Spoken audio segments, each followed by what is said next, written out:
What are our chances of having instead of an amendment, one or two or a dozen amendments, of having a completely rewritten Constitution? Well, I have worked very hard during the past 3 years for constitutional revision. A Constitutional Revision Commission was appointed by Governor Connolly and myself 2 years ago. They have written a new state constitution. I feel like that this legislative session will give serious consideration to rewriting our Constitution. They may go about it on a piecemeal basis, rewriting it article by article and supporting and submitting just portions of it to the people for their approval. But I am very hopeful that our legislature and that our state government will, in the next few years, have a new Constitution within which to operate.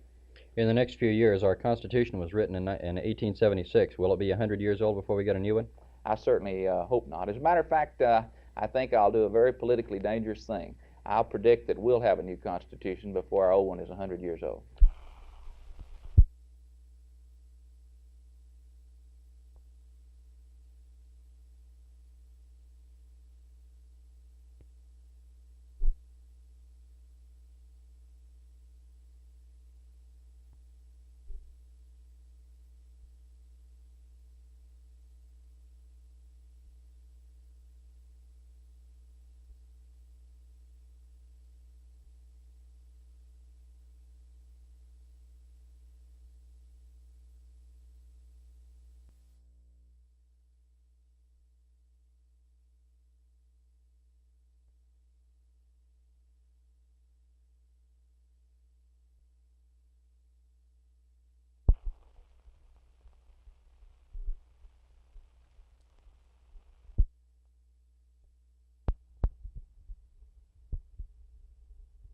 I think we have to strengthen NATO. It would almost take a rebuilding of NATO.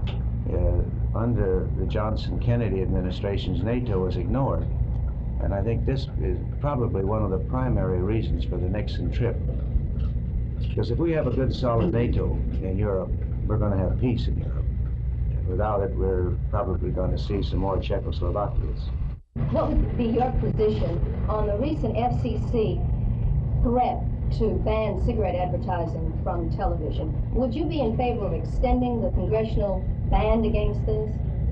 Well, I'm like President Nixon. I've never smoked in my life. But I think that anything that can be sold to the American public, it should be allowed to be advertised. Now, if they prohibit the sale of cigarettes, then I think they can stop the sale of advertising. I think the FCC is wrong in this, even though, frankly, I'd be very happy if nobody smoked.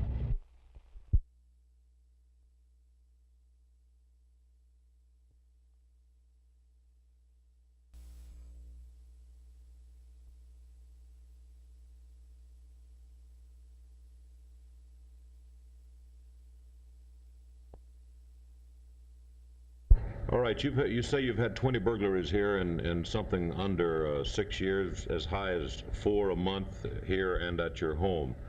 What has been the disposition? Have the law enforcement agencies arrested anybody, and if so, what has happened to the people arrested? The Fort Worth police went and arrested the first two, and I don't know what happened to them. I don't know whether they ever tried or not. And then there was a guy broke in down here, knocked the front door there out, came in, called the police to come get him. The man called the police to come get him? He called the police to come get him. So they called me, and I came out here, and they done took him down.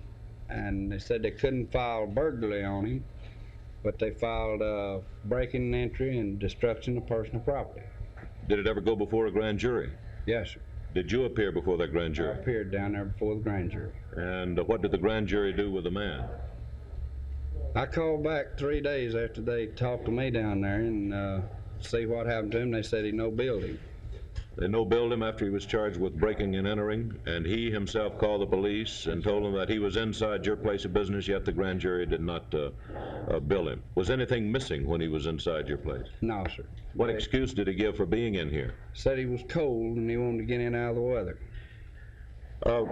What is your opinion about the law enforcement agencies? Do you feel that they're really working the cases that you report here?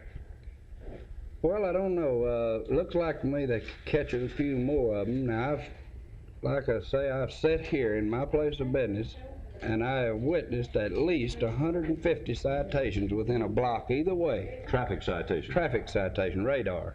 Sits right down there below that con tree. And I've witnessed them giving as many as, I would say, 100, 150 citations, but yet they only catch one criminal. Now, I don't give them credit for catching that when they called them, told them to come get them. But they caught one here, I guess it's been 2-3 months ago, burglarizing the place. This is not the one that called them. They caught No, someone in here actually burglarizing. Yeah, they Tell us about that. Well, he had robbed his filling station down here first and left the door open on it, and while they was investigating it, they heard him hammering up here. So they came up and arrested him, and when they called me, and I came out here, and as far as I know, they hadn't done anything to him. Did you hear them talking to him about the crime or anything after you arrived here that night? Yeah, they was telling him whenever they took him down there that he better cooperate. He'd better admit the things that they told him or something to that effect. And because if he didn't, some of the things they told him I can't say on this here because it wouldn't sound so good, but... What? Or do you mean to imply that they were bargaining with him? Yeah, that really did shock me, that the police, just like I was telling you a while ago, that the police would bargain with a common criminal. Now, how were they bargaining with him? Telling him if he would plead guilty to one thing that it would be a misdemeanor, or if he didn't it would be a felony or something like that? They was telling him he'd better cooperate, he'd better admit, he'd better confess to these here things. And if he did, he'd go lighter on him. But if he didn't, said send him down to Huntsville. And what happened? What's been the disposition of his case? I don't know. I hadn't even heard more. I talked to the detective that came out here, and he said he supposed he pleaded guilty. Mr. Jennings, I get the impression from you that you feel that the law enforcement agencies are not really doing their job as far as these burglaries of your place of business is concerned. Well, if you owned a place of business like this, Murphy, and you'd been hit 20 times, how would you feel? How would these people that you're going to tell about this feel? That's the thing to me. I don't feel that they have. I won't say that they've done a bad job, but I certainly would say, from my standpoint, they sure hadn't done a good job. How do you feel about shotgun squads? Would you like a member of the shotgun squad to be placed in your business here? They're welcome. I'd even fix them a bed.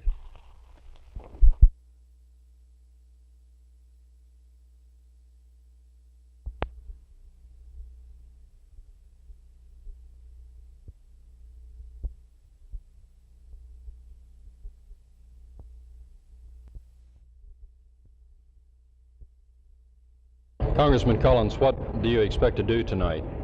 Well, I'm really interested in seeing the police's problems and the problems we have in the department just firsthand, see it where the action and see it as it happens. And crime is the biggest problem domestically we have in the country today. I've been up in Washington the past few months, and it's probably the worst city in it really is. It's depressing to see Washington. But we're trying down here in Dallas, and we're really working on crime.